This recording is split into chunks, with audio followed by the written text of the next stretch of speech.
De los Sindar. Ahora bien, como ya se dijo, el poder de Elwë y Melian aumentó en la Tierra Media, y todos los elfos de Beleriand, desde los marineros de Círdan hasta los cazadores errantes de las montañas azules más allá del río Helion, reconocían a Elwë como señor. Elu Thingol, rey manto gris, era llamado en la lengua de su pueblo. A los elfos grises de Beleriand, iluminada por las estrellas, se los llamaba también los Sindar, y aunque eran moricuendi, bajo la égida de Thingol y por mediación de las enseñanzas de Melian, se convirtieron en los más hermosos, los más sabios y los más hábiles de todos los elfos de la Tierra Media. Y al cabo de la primera edad del encadenamiento de Melkor, cuando en toda la tierra había paz y la gloria de Valinor había alcanzado su cenit, vino al mundo Lúthien, la única hija de Thingol y Melian.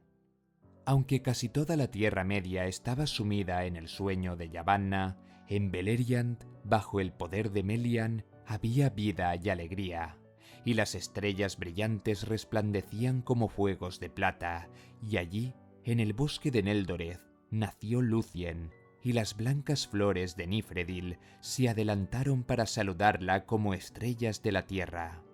Sucedió durante la segunda edad del cautiverio de Melkor que los enanos llegaron por sobre las montañas azules de Ered Luin a Beleriand. Asimismo se llamaban Cathad, pero los Sindar los llamaban los Naugrim, el pueblo menguado, y Gonhirrim, maestros de la piedra.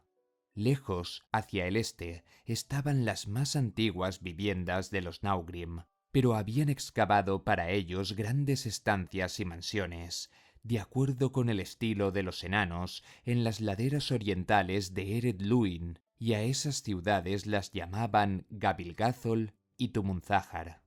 Al norte de la gran altura del monte Dolmet se levantaba Gabilgathol, que los elfos traducían como Belegost, vale decir Grandeburgo, y al sur había sido excavada Tumunzájar, llamada por los elfos Nogrod, morada hueca. La mayor de las mansiones de los enanos era Khazad Dûm, la caverna de los enanos, Hadhodron en lengua élfica, que luego en los días de oscuridad se llamó Moria, pero se encontraba lejos en las montañas nubladas, más allá de las vastas leguas de Eriador. Y a los elfos les llegó solo como un nombre y un rumor de las palabras de los enanos de las montañas azules. Desde Nogrod y Belegost, los Naugrim llegaron a Beleriand, y los elfos se llenaron de asombro, porque se creían las únicas criaturas vivientes de la Tierra Media que hablaban con palabras o trabajaban con las manos, y pensaban que todas las demás no eran sino pájaros y bestias. Pero no alcanzaban a entender una palabra de la lengua de los Naugrim que les sonaba engorrosa y desagradable, y pocos eran los Eldar que lograron dominarla.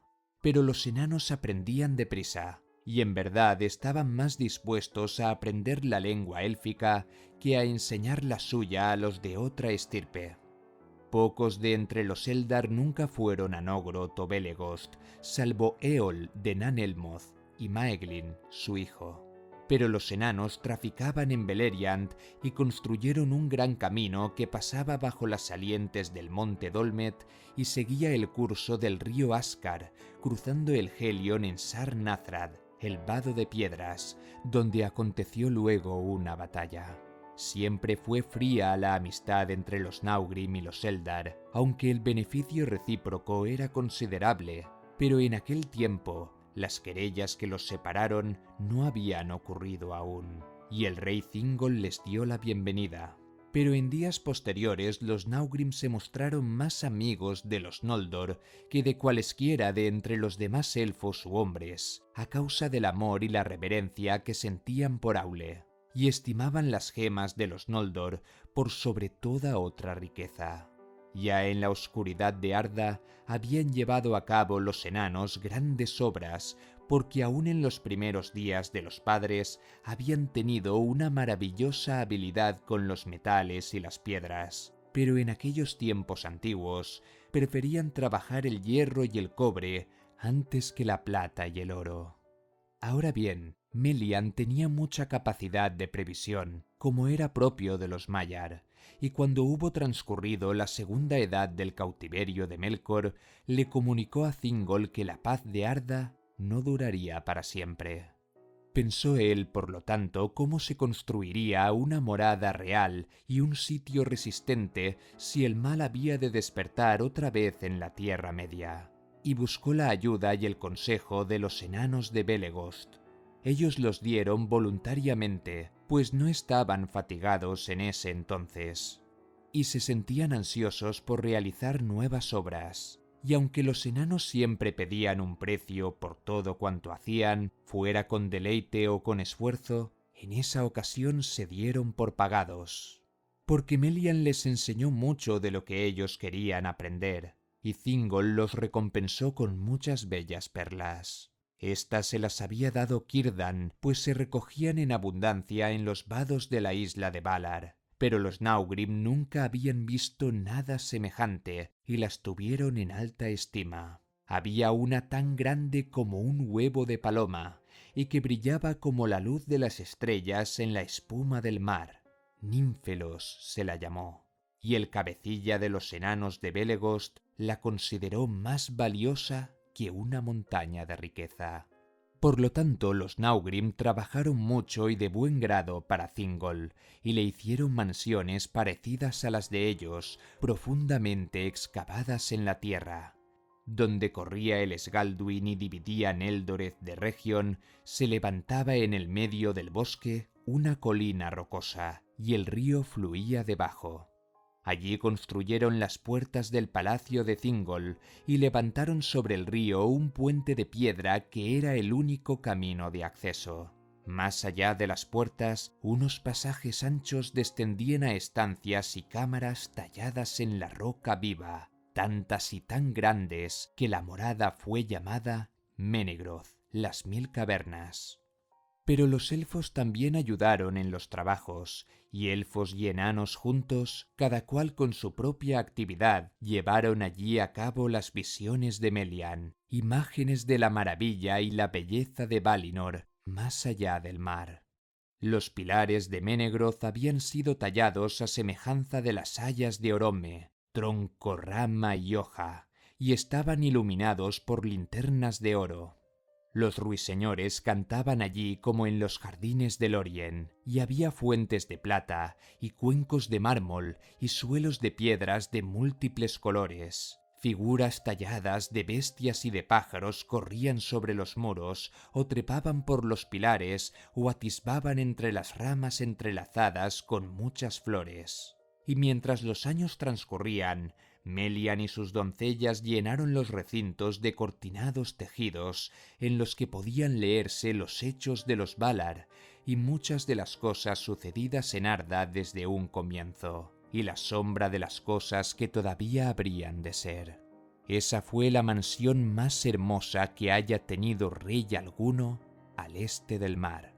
Y cuando la construcción de Menegroth estuvo acabada, y hubo paz en el reino de Thingol y Melian, los Naugrim siguieron viniendo de cuando en cuando desde las montañas y traficaban en el país, pero rara vez iban a las falas, pues detestaban el sonido del mar y temían mirarlo.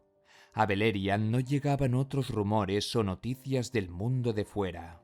Pero mientras la tercera edad del cautiverio de Melkor se acercaba, los enanos se sintieron perturbados y acudieron al rey Thingol, diciendo que los Valar no habían desarraigado por completo el mal del norte y que ahora el resto, multiplicado en la oscuridad, volvía nuevamente y merodeaba por todas partes.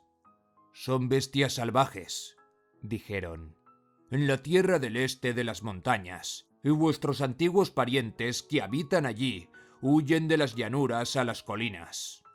Y antes de que mucho tiempo transcurriera, las malvadas criaturas llegaron aún a Beleriand, por pasajes abiertos en las montañas o desde el sur a través de los bosques oscuros. Eran lobos o criaturas que tenían formas de lobos y otros seres salvajes de la sombra, y entre ellos estaban los orcos, que luego llevaron la ruina a Beleriand. Pero eran todavía pocos y precavidos, y se contentaban con olfatear los caminos de la tierra, esperando a que el Señor regresara. De dónde venían o qué eran, los elfos no lo sabían entonces, y pensaban que quizá eran Avari, que se habían vuelto malvados y salvajes en el descampado. Conjetura no demasiado errada, según se dice. Por lo tanto, Thingol pensó en hacerse de armas que antes no había necesitado, y al principio los Naugrim las forjaron para él, porque eran muy hábiles en estas labores, aunque ninguno de ellos sobrepasaba a los artesanos de Nogrod, de quienes Telchar el herrero era el de mayor renombre. Raza guerrera desde antaño, los Naugrim luchaban con fiereza contra quienquiera los dañara, servidores de Melkor, Eldar, Avari o bestias salvajes, y también y no pocas veces contra los enanos de otras mansiones o señoríos.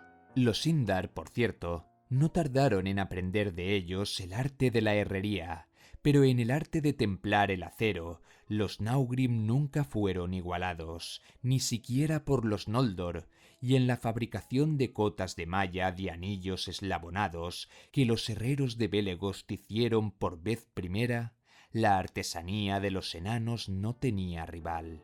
En este tiempo, por tanto, los Sindar estaban bien armados y espantaron a todas las criaturas malignas y tuvieron paz otra vez. Pero las armerías de Thingol estaban repletas de hachas, lanzas y espadas, y altos yelmos y largas cotas de malla resplandeciente, porque las cotas de los enanos no se herrumbraban nunca y siempre brillaban como recién pulidas.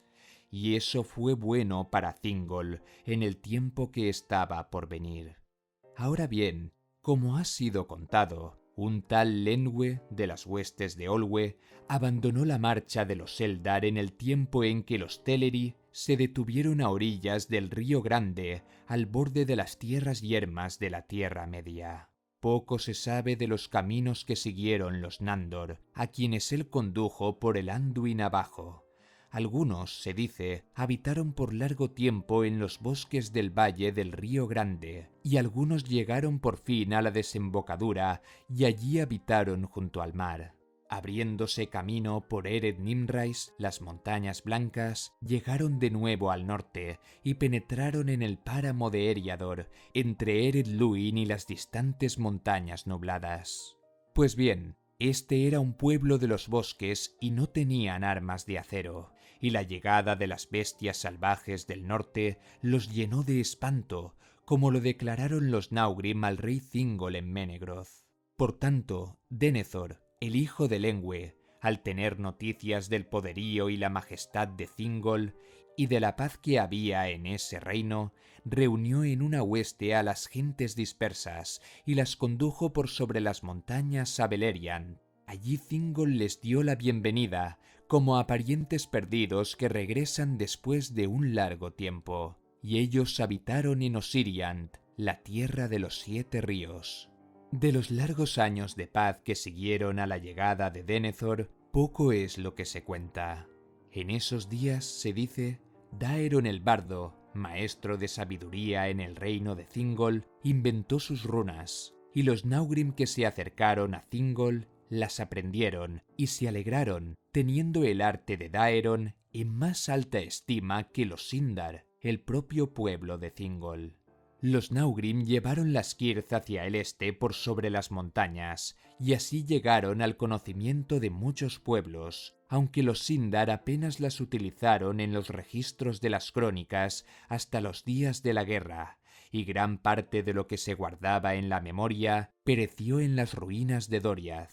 Pero poco hay que decir de la beatitud y de la vida placentera antes de que concluyan, pues las obras bellas y maravillosas, mientras duran todavía y es posible contemplarlas, son su propio testimonio, y sólo cuando están en peligro o se quebrantan para siempre, pasan a las canciones.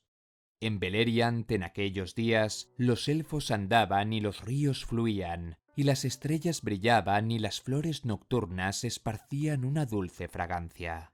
Y la belleza de Melian era como el mediodía, y la belleza de Lúthien era como el alba en primavera.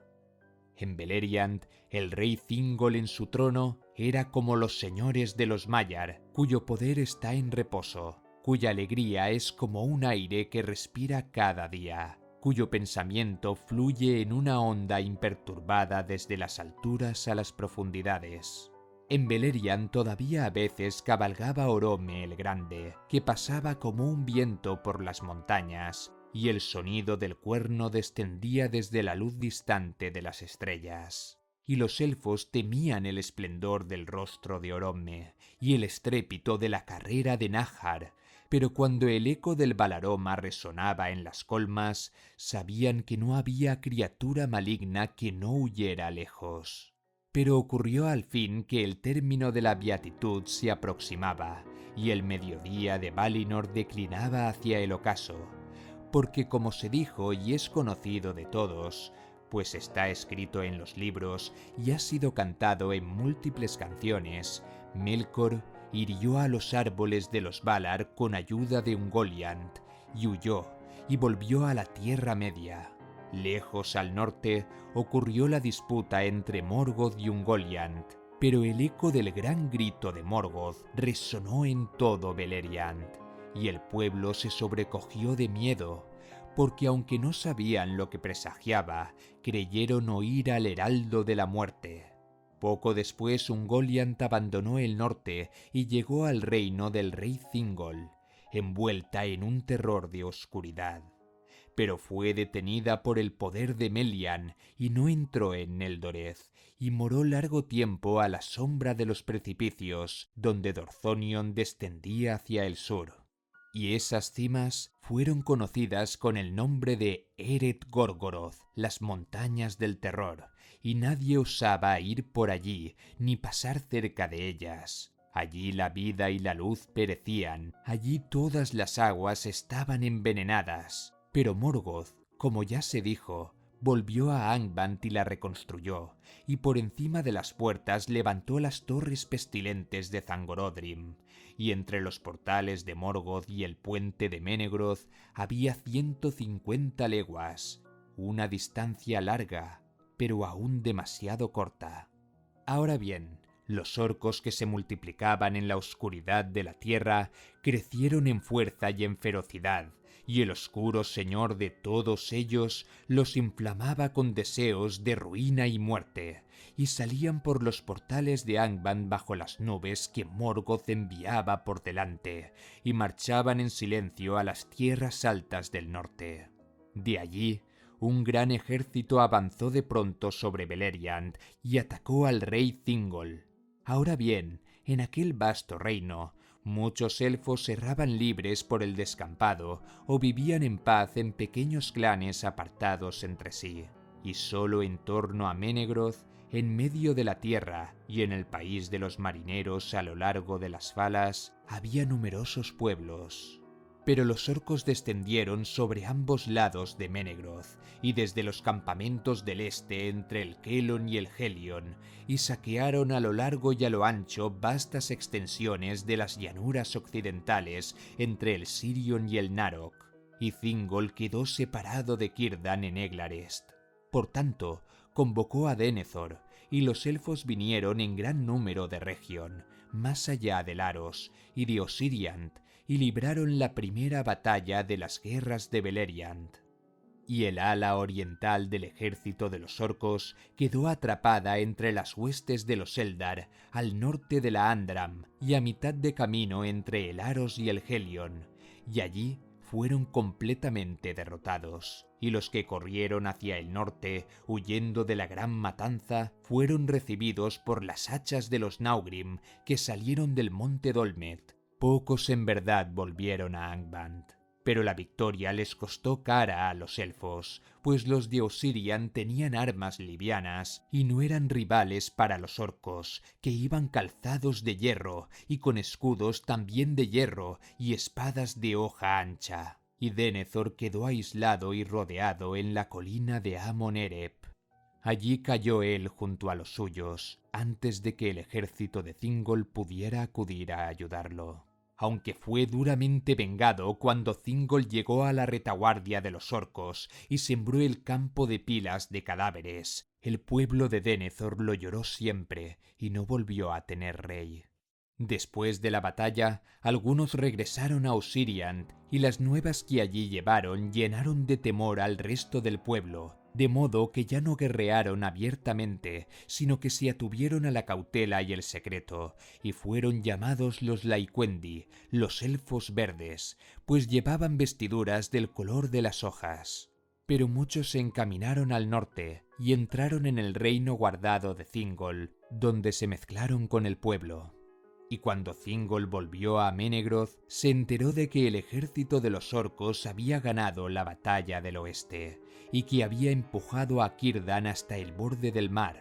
Por tanto, reunió a toda la gente de las fortalezas de Neldoreth y Region, y Melian desplegó su poder y cercó todo aquel dominio con un muro invisible de sombra y desconcierto.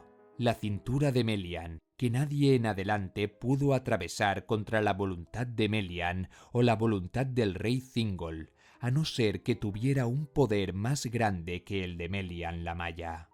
Y esta tierra interior, que durante mucho tiempo se llamó Eglador, recibió después el nombre de Doriath, el reino guardado, la tierra de la cintura. Dentro de ella había aún una paz vigilante, pero fuera de allí había peligro y mucho miedo, y los sirvientes de Morgoth merodeaban a su antojo, salvo en los puertos amurallados de las Falas.